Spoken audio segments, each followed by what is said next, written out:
રાજકોટમાં કોન્ટ્રાક્ટરને ધમકી આપ્યાની કથિત ઓડિયો ક્લિપ વાયરલ થઈ છે। નગરપાલિકા સભ્ય રીના ભુવાના પતિએ કોન્ટ્રાક્ટરને ધમકી આપ્યાનો આરોપ છે। રોડનું કામ બંધ કરવા કોન્ટ્રાક્ટરને ધમકી આપ્યા હોય તેવો આરોપ લાગ્યો।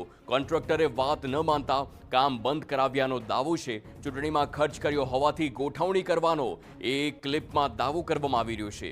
મારા વિસ્તારમાં મને પૂછ્યા વગર કામ નહીં થાય। વાયરલ ઓડિયોને લઈ જસદણમાં રાજકીય ગરમાવો જોવા મળ્યો।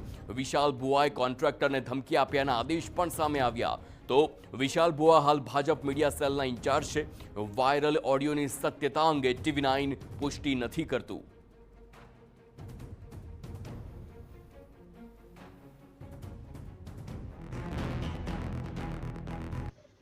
હવે હું કરવું છું આપણું કંઈક કરો ને એમાં વિશાલભાઈ કાંઈ ન થાય ભગવાન। હું કરી નાખું તમારે કેમ મને કહી દેવાનું? અરે ના ના કરે નો મેળ આવે ને પેલા રોક્યું હોય એનું હું કયો છી? એટલે એમ તો અમારે અહીંયા વર્ષ દીધા 1.5 વર્ષ ચૂંટણી લડ્યા ને અમારે ખર્ચો ન થયો હોય। એ તો તમારો પ્રશ્ન કહેવાય એમાં હું ન કહી શકું ને। તો પણ મારો આ પ્રશ્ન છે ને સભ્ય તરીકે કહેવાનો, મારા વિસ્તારનું હું કામ કરવાનો છું, સમજાણું તમને? કાંઈ વાંધો નહીં, કામ તો એ તો નહીં હરખું આવે તો રહેવાતી કાંઈ વાંધો નહીં। કામ અત્યારે ચાલુ હે।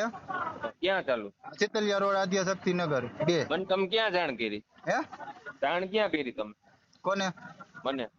હજી ક્યાં અમે કરી નાખ્યું, ચાલુ જ છે હજી। અરે ચાલુ નહીં, તમારે મને જાણ કરવી પડે ભાઈ, એ નો મજા આવે। રાખ ચાલુ તો મગજમારી થાય મારે। હા મગજમારી થઈ ગઈ એમ માની જ લ્યો તમે। હાલો એ બંધ કરીને નીકળો તમે, હાલો। તો આ જે ઓડિયો છે તેમાં સ્પષ્ટ તે બોલતા સંભળાઈ રહ્યું છે કે ચૂંટણી થઈ છે તેમાં ખર્ચો થાય છે અને હવે કામ બંધ કરવાની વાત પણ કોન્ટ્રાક્ટરને જણાવતા હોય તેવું સામે આવ્યું છે, પરંતુ આ ઓડિયોની પુષ્ટિ TV9 નથી કરતું।